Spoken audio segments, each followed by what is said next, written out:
This channel does not promote any violent, harmful, or illegal activities. All content provided by this channel is meant for an educational purpose only. Top quality और consistent performance के लिए सिर्फ silver pumps नाम याद रखना। এই মুহূর্তে প্রাক্তন মুখ্য বনপাল অতনু রাহা আমাদের সঙ্গে টেলিফোন লাইনে সরাসরি রয়েছেন। অতনুবাবু, এই ছবি টিভি9 বাংলা যে ছবি এখন দেখাচ্ছে, হাড় হিম করা একটা ছবি, মইপিঠে বাঘের হানা, একদম রয়্যাল বেঙ্গলের মুখে কার্যত বনকর্মীর মাথাটা। নমস্কার। দেখুন, এই ঘটনাটা মইপিঠ বৈকুণ্ঠপুরে যে ঘটনা ঘটলো এটা কিন্তু নতুন কিছু নয়। মানে আমি গত 30 বছরের অভিজ্ঞতা থেকে বলতে পারি যে বেশ কয়েকবার জঙ্গল থেকে বাঘ মইপিঠ বৈকুণ্ঠপুর গ্রামে হানা দিয়েছে।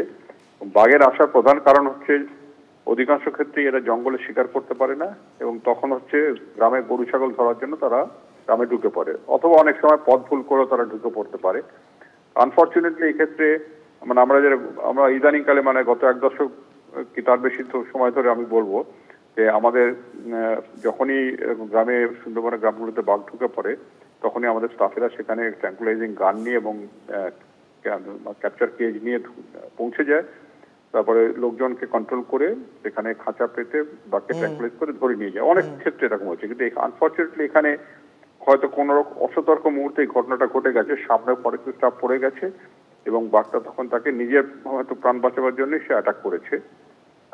এটাকে অ্যাভয়েড করার একমাত্র উপায় হচ্ছে যে যখন স্টাফেরা যাচ্ছে ক্যাপচার করতে অথবা তাকে ট্র্যাঙ্কুলাইজ করতে, তখন নর্মালি বাঘ যেখানে আছে আর স্টাফেরা যেখানে আছে তাদের মাঝখানে একটা টেম্পোরারি ওটা নাইলন নেট ফেন্সিং একটা ইরেক্ট করে নেয়, যাতে বাঘ হঠাৎ চেস করলেও যাতে সেই ফেন্সিং এর জন্য সেটা ডাইরেক্টলি ঝাঁপিয়ে পড়তে না পারে।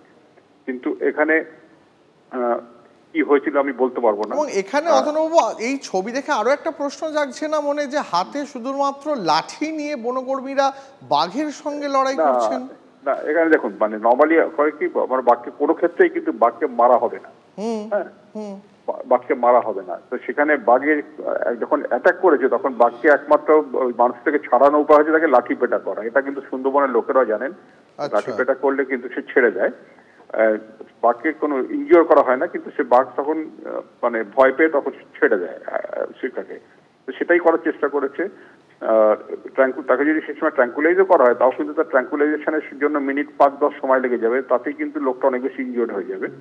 তাই এইখানে এছাড়া তো কোনো উপায় ছিল না। কিন্তু সেই ওখানে প্রথমত গ্রামে যে ঢুকছে সেখানে নাইলন নেট ফেন্সিং আছে কিনা অথবা প্রপারলি মেনটেন হচ্ছে কিনা সেটাও ফরেস্ট ডিপার্টমেন্ট দেখবে।